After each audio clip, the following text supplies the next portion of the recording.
నాగర్ కర్నూలు జిల్లా కలవకుర్తిలో ఐక్యత ఫౌండేషన్ ఆధ్వర్యంలో పోలీస్ ఎస్ఐ ఉచిత శిక్షణ తరగతులు ప్రారంభమయ్యాయి. చైర్మన్ సుంకిరెడ్డి రాఘవేందర్ రెడ్డి మాట్లాడుతూ ఆర్థిక ఇబ్బందుల వల్ల కోచింగ్ పొందలేని యువత కోసం ఈ కార్యక్రమాన్ని చేపట్టామని తెలిపారు.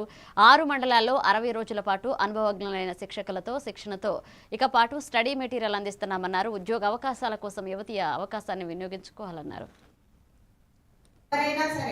విద్యకు వైద్యానికి ఎందుకంటే మేము చిన్నగా ఉన్నప్పుడు మా తల్లిదండ్రులు కూడా మా పిల్లలకు ఆస్తులు కూడా పెట్టాలని ఆలోచించలేదు.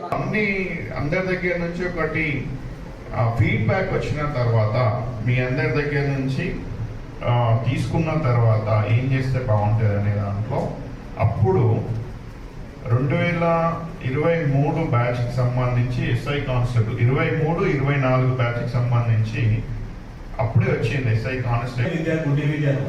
కోచింగ్ సెంటర్ రావడం వల్ల ఇక్కడ అలాంటి ఎక్స్పర్ట్ ఫ్యాకల్టీస్ చెప్పడం వల్ల వాళ్ళ గైడెన్స్ లో మీరు పోవడం వల్ల కల్వకుర్తి మరియు కల్వకుర్తి చుట్టుపక్కల గ్రామాలలోని అలానే కాకుండా అచ్చంపేట నుంచి కానీ నాగర్ కర్నూలు నుంచి కానీ ఇక్కడ యువతి యువకులు ఉత్సాహంగా రిజిస్ట్రేషన్ చేసుకోవడం జరిగింది ఈ యొక్క క్లాసెస్కి.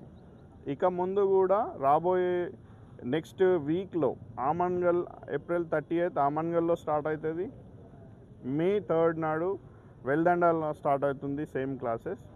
ముఖ్య ఉద్దేశం మనందరికీ తెలుసు, 6 మండలాలలో 6 ఈ యొక్క ట్రైనింగ్ సెంటర్ పెట్టడం వెనుక ఏంటి అంటే ఆ చుట్టుపక్కల గ్రామాలలో ఉన్న యువతకి దగ్గరగా ఈ యొక్క క్లాసెస్ తీసుకొని వెళితే వాళ్ళకు కూడా ఒక ఆపర్చునిటీ క్రియేట్ చేసినట్టు అవుతుంది అని వారందరితో మాట్లాడిన తర్వాత ఈ యొక్క నిర్ణయం తీసుకోవడం